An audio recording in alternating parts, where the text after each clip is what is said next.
না ভাই, বিয়ে না দিয়ে আপনি তো যাতে পারবেন না। ফাজলামো করবা না বাহা। আর তুমি আমার আব্বা করতেছো কিসের জন্য?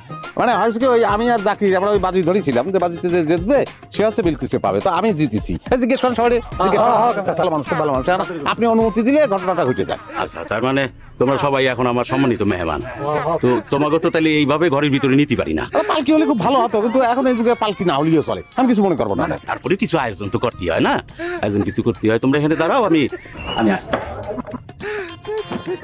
দেখিস শ্বশুর বাড়ির আদর কিন্তু শুরু হয়ে গেছে। আদরের পরে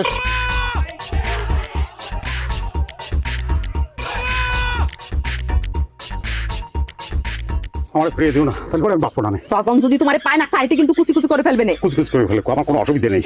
তোমার যদি না পাই বড়িতে জান রেখে লাভ কেউ জান আমি রাখবো না। তোমার এসব বাজি ফাজি না আমি মানি নে। তুমি যদি এক্ষণ এই বাড়িতে বের না হও তাহলে কিন্তু আমি তোমার হাত দুটো ধরে করছি, তুমি তোমার শুয়ে